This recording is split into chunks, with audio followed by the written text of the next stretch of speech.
Hey, what's up? It's Jim, and today I'm going to talk about the film Buffalo Bill from 1944, and this is continuing my quest to review as much of William Wellman's filmography as I possibly can. And today's film is a film he didn't like. In fact, he was contractually basically obligated to make it because he made a deal with Darryl F. Zanuck that if he let him make the Oxbow Incident, that he would make 2 films for 20th Century Fox, basically no questions asked. He'd basically be an assignment director for 2 pictures. And the first of those, which I've already reviewed, is Thunderbirds. The second is Buffalo Bill, a biographical film on the legendary frontiersman starring Joel McCrea and Maureen O'Hara, who has more of a supporting role, really. And it's nothing like Wellman's usual style, at least his narrative style. He does try to keep some of his directorial trademarks in this film, but it definitely feels like more of a producer-driven film than a film that Wellman was the auteur of. And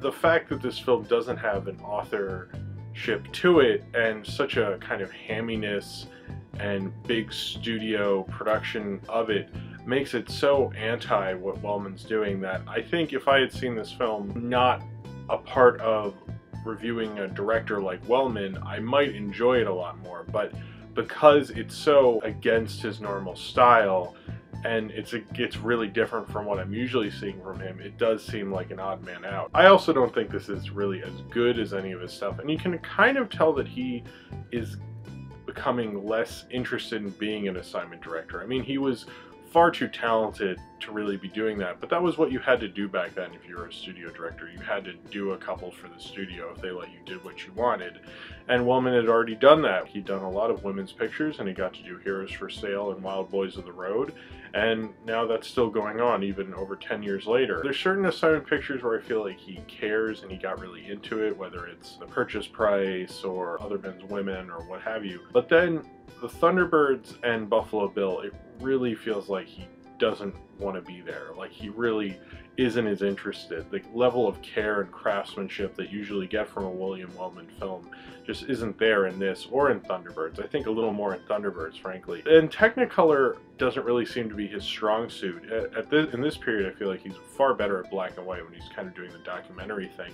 In this, it feels very standard Technicolor, but it doesn't feel like very inspired cinematography. It just feels like regular cinematography of the time. There's one point where Buffalo Bill and Yellowhand have a fight, and you can't see much of it because the camera's panning while their fight's behind a bunch of rocks.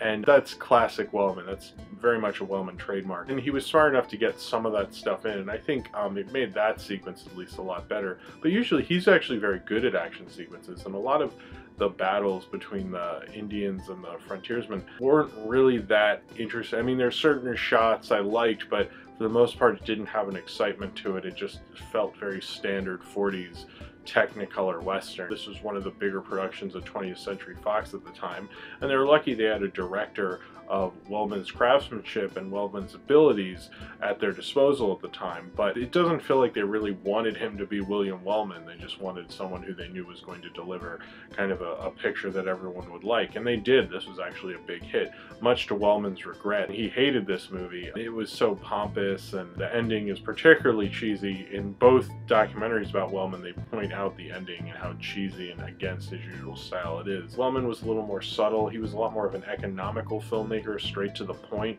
This film is straight to the point, but in some of the dumbest, clumsiest ways. Some of the dialogue is, I don't know if it's really dialogue or exposition. They don't even try to be subtle about it. They have this narration going throughout it, which is one of the most unnecessary narrations I've ever heard in film history. Every time there's a narration on, it's a scene that I could have gotten the information had I just turned the sound off. I would have gotten the exact same information, just with, you know, less cheesy narration going throughout it. That must have been the studio. There are 2 producers on this, Harry Sherman, who was produced like Hopalong Cassidy, and Darryl F. Zanuck, and this is a real low point for Zanuck as a producer. I usually think he does a pretty good job, and he worked well with Wellman. They don't really let Wellman be Wellman in this movie, except for that one sequence, which I thought worked out really well. But I feel like Wellman liked Technicolor. I mean, he worked well with it when you see a film like A Star Is Born, I thought he worked really well with Technicolor in that film. But really, Hollywood liked it, if you're going to do Technicolor, they liked it to be their big, expensive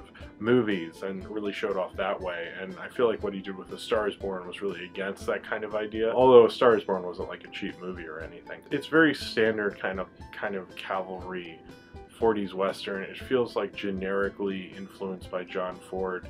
It just isn't that great of a movie. I think it's slightly entertaining, but I also felt really bored by it.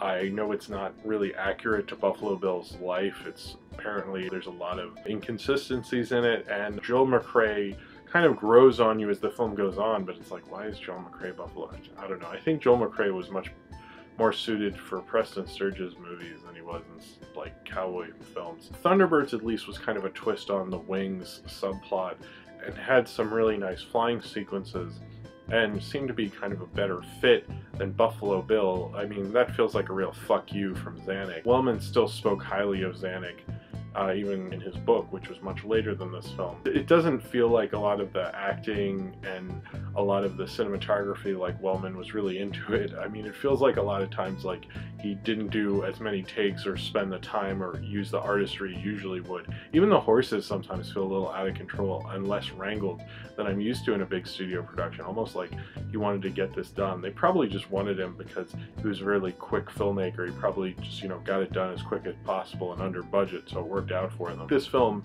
you know, I will give it that I'm watching all these Wellman films. This has been built up to me as the film that Wellman liked the least and was forced into, and I thought about trying to keep an open mind, but this film isn't that great. I think having watched it without it, I think it might make it a little better, but not that much better. That's the thing with going through a director's filmography like Wellman.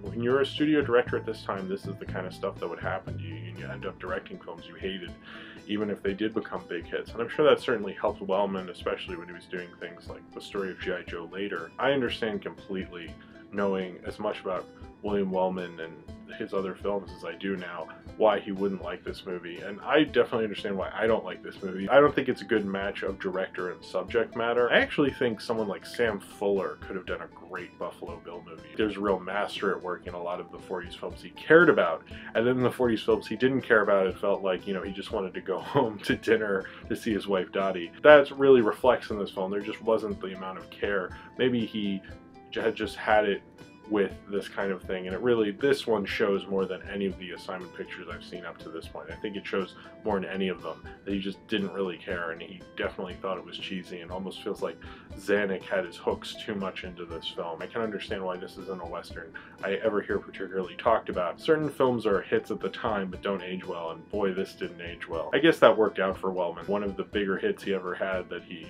liked the least didn't age as well as things like Wings and Public Enemy and the Oxbow Incident and Story of G.I. Joe. The films he's proudest of, I feel like, have lived on, and this certainly hasn't. So, but good for him and good for all of us, because frankly, I don't really feel like Buffalo Bill needed to be played very much. Any era has films that show the problems of that era, and I think Buffalo Bill is actually a pretty good example of the problems of the Hollywood system. So if you've seen Buffalo Bill and you would like to talk about it, then comment below in the comments and subscribe if you would like to.